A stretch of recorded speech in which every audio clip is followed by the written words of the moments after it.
E o Rio de Janeiro, além do problema financeiro, tinha um problema de desvio de dinheiro. Eu acredito que, ano a ano, 5 bilhões de reais estavam sendo desviados do Rio de Janeiro nesses últimos 20 anos. Pro bolso de outras De pessoas, várias né? pessoas. Interessados, né? Vários várias políticos, pessoas, empresários, empreiteiras. Né? Só o Sérgio Cabral devolveu quase 500 milhões de reais. Devolveu, né? Devolveu. Que ele devolveu. Fora o que Devolveu. não foi devolvido, É, imagina. fora, assim, exatamente. né? Então, o que acontece é que o regime, a corrupção, ela tem um impacto muito duro, né, na sociedade, muito, muito cruel na sociedade, porque ela vem acompanhada de decisões ruins. Não é só a corrupção em si, o desvio do dinheiro. Isso é péssimo. Mas pior do que a corrupção são as decisões ruins pautadas na corrupção. Então, Maracanã, por exemplo, fizeram as 3 obras no Maracanã. O gasto que se teve para construir essas trans, não sei mais o que aí, o gasto que está se tendo, né, na Avenida Brasil para construir o BRT da Avenida Brasil, que é uma obra equivocada. O próprio BRT é equivocado, né, porque foi construído com base na caixinha da FETransport. Né? E a própria FETransport também fica, de certa forma, coagida nesse sistema. Então, a corrupção ela destrói a sociedade. E o Rio de Janeiro estava numa descendência, né, que vem o Rio de Janeiro nessa descendência já há muito tempo. Né? Eu fiz um corte econômico do Rio de Janeiro da década de 30 para cá e só queda. Só queda. O PIB do Rio de Janeiro é o único do Brasil que de 30 para cá caiu a metade do que era na década de 30. O PIB de São Paulo sempre foi em torno de 30% do PIB brasileiro. Né? Os outros estados, 30% a 40%. Né?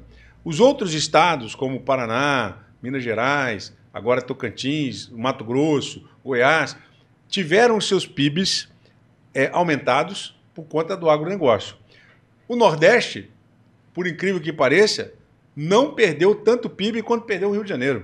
O Rio de Janeiro perdeu 50% do seu PIB. Significa dizer que hoje nós teremos que ter uma receita de 1 trilhão e 400 bilhões de reais. Nós não chegamos a 700 bilhões. É complicado. Então, né? nós perdemos 700 bilhões de reais ao longo desses anos de 30 para cá. Isso é muito dinheiro. Né? É como se uma família, né, lá na década de 30, né, tivesse 5 pessoas na casa. Agora tem 50. Né? E o dinheiro que você ganhava com 5 pessoas era de 100 reais, era de 10 mil reais. Hoje, com 50 pessoas, você ganha 5. Complicou mais ainda. Se né? tinha 5 pessoas, agora tem 50, você ganha 10. Agora você ganha 5, é o caos que nós estamos morando, é a favelização do Rio de Janeiro. Então, o estado que mais sofreu com a desaceleração, que mais sofreu com a corrupção e sofre é o estado do Rio de Janeiro. E quando eu comecei a me preparar para ser governador, eu estudei para ser governador. Foi. Isso que eu ia falar, porque tu estuda para tudo, né? Toda mudança ele tem que estudar. Eu estudei para ser isso governador. É maneiro. Eu lembro que em 2016 foi a eleição para prefeito, era o Crivella e o Freixo, acho que estava disputando a capital. Acho que era Freixo. Para prefeito, sim. O Wilson ficou olhando e falou, meu Deus, né? Não, eu vou estudar. E aí ele começou já, obviamente, era magistrado, por tudo que ele passou aqui, pela toda a biografia dele. Mas eu lembro que ele foi um dia comprar um frango na padaria, passou na banca, comprou figurinha para as crianças, e ele volta com um mapa. Assim, ele colocou na churrasqueira lá de casa assim, um mapa do Brasil, levantou um plástico assim, que a gente tem, porque criança, então é plástico a mesa, né? Levantou assim o plástico, botou embaixo o mapa. Ele falou, bom, isso aqui é o estado do Rio de Janeiro, são 8 regiões, eu vou começar a estudar a partir de agora.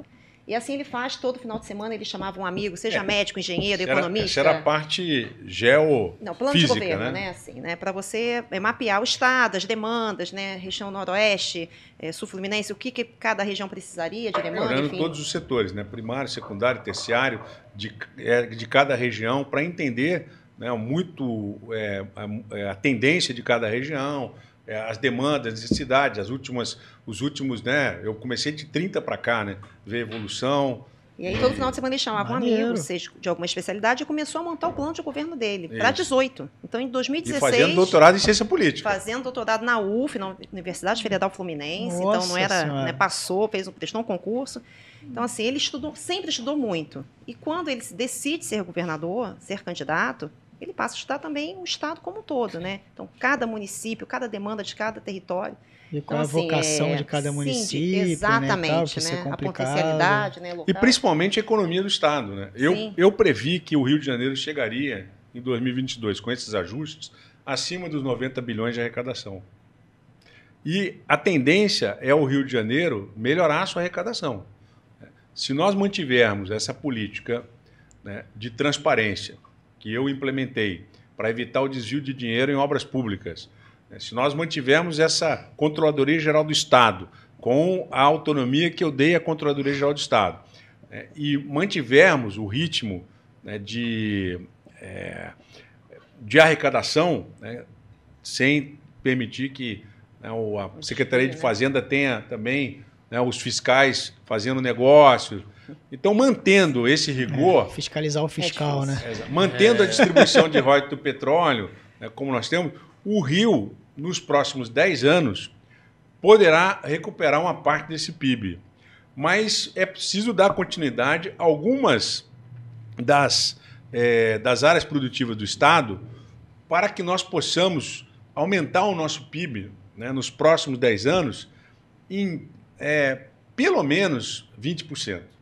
Né? Ou seja, nós perdemos, né, 50% de 30% para cá. Mas nós temos condições de recuperar 20% desse PIB em 10 anos, 2% de crescimento ao ano.